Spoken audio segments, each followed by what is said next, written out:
ఇక్కడ జరుగుతున్నటువంటి కాంగ్రెస్ పాలన అరాచకం కానివ్వండి, లేకపోతే ప్రజా వ్యతిరేక విధానాలన్నింటినీ కూడా నేను గడిచినటువంటి 18 నెలలుగా ఎండగడుతున్న తీరుని నచ్చి మరి నన్ను ఇక్కడికి ఆహ్వానించినటువంటి మిత్రులందరూ ఇక్కడ ఉన్నారు. వాళ్ళందరూ పిలిచినందుకు నేను ఇక్కడికి రావడం జరిగింది ఈరోజు. అలాగే నేను ఒక 3-4 సంవత్సరాలుగా ఇక్కడ BHR foundation, Vyala Harish Reddy foundation అనేది ఒకటి స్థాపించి చాలామంది నిరుపేదలకు, అవసరం ఉన్న వాళ్ళకి, మరీ ముఖ్యంగా స్టడీ పర్పసెస్ కానీ, మెడికల్ ఫెసిలిటీస్ పర్పసెస్ కానీ చాలామందికి కూడా హెల్ప్ చేయడం జరిగింది. అయితే ఇలా జరుగుతున్నటువంటి విషయాల పట్ల చర్చిద్దామని చెప్పేసి ఈ ప్రెస్ మీట్కి మిమ్మల్ని అందరినీ కూడా ఆహ్వానించడం జరిగింది.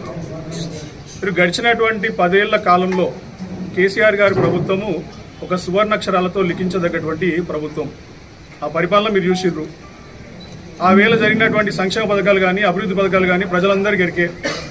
గడిచినటువంటి 18 నెలల కాలంగా తెలంగాణ మొత్తంలో, మరీ ముఖ్యంగా రామగుండం నియోజకవర్గంలో జరుగుతున్నటువంటి అరాచక పరిపాలన ఏంది అనేది మీ అందరికీ ఎరికే.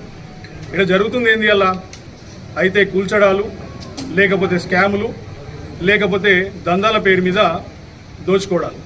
వీళ్ళు అసలు గద్దెనెక్కడమే 6 హామీలు, 420 అబద్ధపు వాగ్దానాల మీద గద్దెలెక్కింది. ఇయ్యలాంటి దాకా 6 హామీల్లో అర హామీ కూడా నెరవేర్చినటువంటి పాపన పోలేదు ప్రభుత్వం. మొన్నటికి మొన్న చూసినాం మనం ఇక్కడ చౌరస్తా మీద.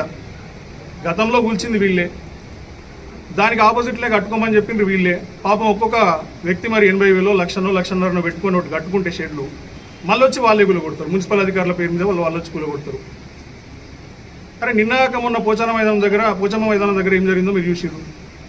ఆడ కూడా ఒకటి కూల్చడం, హైకోర్టు స్టే ఉన్నప్పటికీ దాని గురించి ప్రశ్నిస్తే మాకు సంబంధం లేదు అంటే, ఇక్కడ హైకోర్టు స్టేలు, హైకోర్టు నోటీసులు కూడా పట్టించుకునేటువంటి ప్రభుత్వం లేదు ఇక్కడ ఈ నియోజకవర్గంలో. మాటిమాటికి 900 కోట్ల నిధులు తీసుకొచ్చినాము, అభివృద్ధి పనులు చేస్తున్నామని చెప్పేసి ఎమ్మెల్యే గారు, స్థానిక ఎమ్మెల్యే మక్కన్ సింగ్ గారు చెప్తుంటారు.